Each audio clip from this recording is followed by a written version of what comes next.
sabar. Ni biar dia janggut dia tak ada pun. Ni cukup sokmo. Biar dia hanya pakai piah tak pakai serba pun.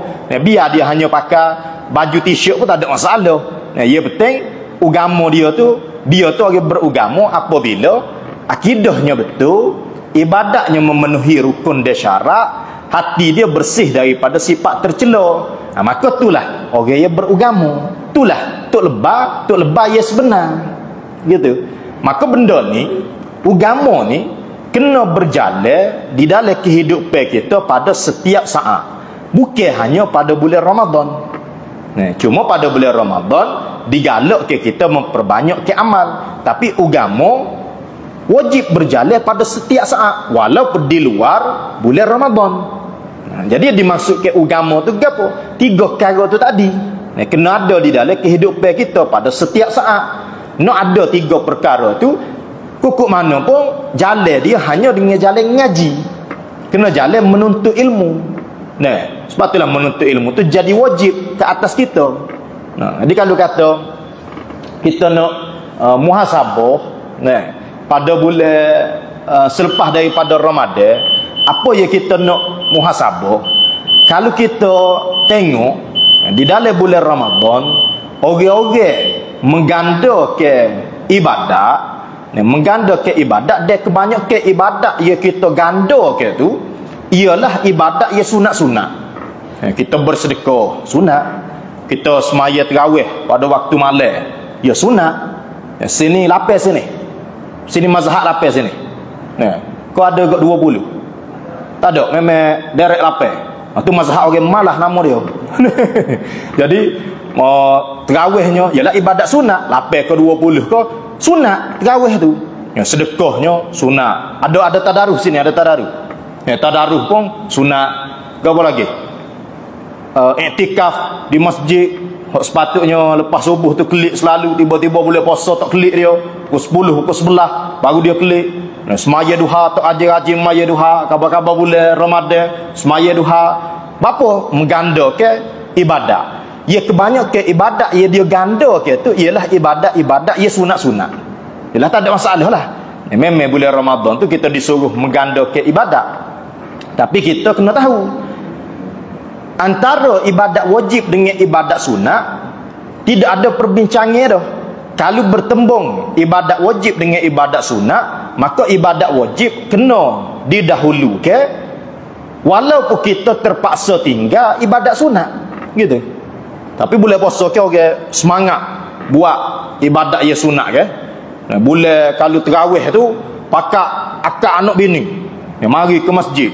Penuh kereta dia. Sekali mari yang mutu boleh puasa semaya terawih punya pasal akak anak bini, mari ke masjid.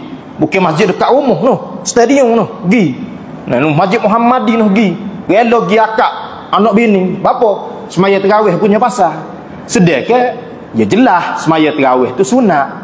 Ada perkara yang lebih wajib mengatasi kewajipan semaya terawih, iaitu berakidah dengan akidah yang benar, menuntut ilmu agama, belajar kitab-kitab agama. Tu jauh mengatasi semaya terawih tu sendiri. Menuntut ilmu tu wajib. Tapi orang tak sungguh nak akak anak bini ngaji ilmu agama, belajar ilmu akidah kenal Tuhan, tidak sungguh seperti mana dia sungguh akak anak bini dia pergi semaya terawih. Ni. Kalau pukul 8 suku tu geger kepala. Bapa tak siap lagi terawih ni. 8:30 nak pergi terawih pula ni. Dari 8 suku tu anak bini dia kalau ibu dah. Nak siap-siap untuk pergi semaya terawih. Ia hukum semaya terawih tu ijma' ulama sunat. Tidak ada satu mazhab pun yang mengatakan semaya terawih tu wajib. Tapi dia semangat. Kita ada masalah lah. Tapi bapa untuk benda-benda yang wajib di dalam agama kita, wajib menuntut ilmu agama. Dia tidak akak anak bini dia. Dia tak ajar cara pun kepada anak bini dia. Ada orang boleh puasa cuti kerja sebulan. Apa? Nak tumpu kepada ibadat dalam bulan puasa. Baguslah. Memang kita digalakkan untuk menggandakan ibadat pada bulan puasa.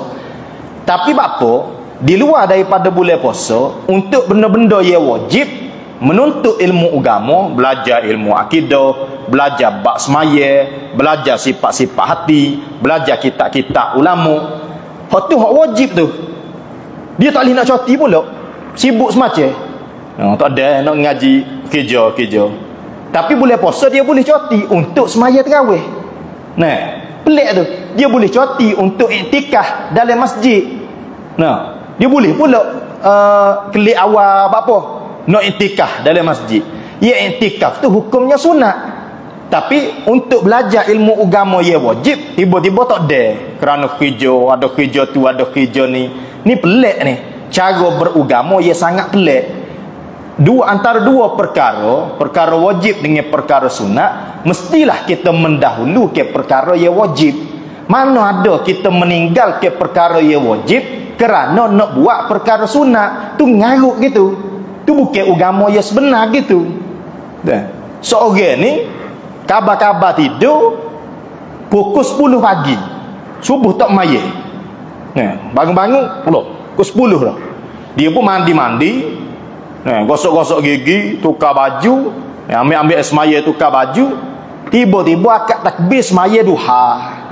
Subuhnya tak maya. Orang ni segar ke tak segar orang ni? Tentu kita kata tak segar. Tu dia baru tinggal semaya subuh satu waktu ya. Subuh tu wajib, duha tu sunat. Tiba-tiba dia tinggal subuh, tak maya subuh tadi, siap-siap pergi semaya duha. Tentu orang kata orang ni tidak segar mana ni. Hamba tak ada maya subuh hari ni. Wari hamba tanah merah mati. Nak sipir pukul 8. Kalau hamba maya subuh, tak ada maya-maya tanah merah tu. Jadi hamba tak maya subuh hari ni pasal nak ambak maya-maya. Dia segar ke tak orang ni? Ni semaya jenazah ya fardu kifayah. Ya kalau ada dah orang semaya mayat, kita tak wajib dah. Semaya subuh wajib atas tiap-tiap orang. Tiba-tiba dia tinggal semaya subuh kerana nak semaya mayat. Tentu kita kata orang ni orang tak segar gitu.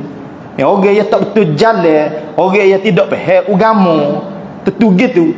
Dah kalau orang yang memperbanyak ke ibadat sunat dalam bulan Ramadan, kemudian habis bulan Ramadan, ibadat-ibadat wajib dia tak cara-cara pun. Menuntut ilmu dia tak cara pun, belajar kitab akidah dia tak cara pun. Dah orang ni segar tak segar ni. Samalah dengan tadi, sama dengan orang yang pergi semaya duha, tak semaya subuh supaya. Nah ni. Kaedah aulawiyat dalam perbincangan aulawiyat kita, ia wajib bertembung dengan ia sunat, mesti didahulukan ia wajib, tinggal ia sunat gitu. Nah. Tiba-tiba daripada sampai muda dia tak raja semaya, duk kerja Singapura lah mana lah, tak raja semaya. Tiba-tiba umur 40 50 baru start jumpa masjid. Masuk bulan puasa 30 tahun dia tak raja semaya, dia tak qada semaya dia tu. Masuk bulan puasa tiba-tiba pergi tarawih.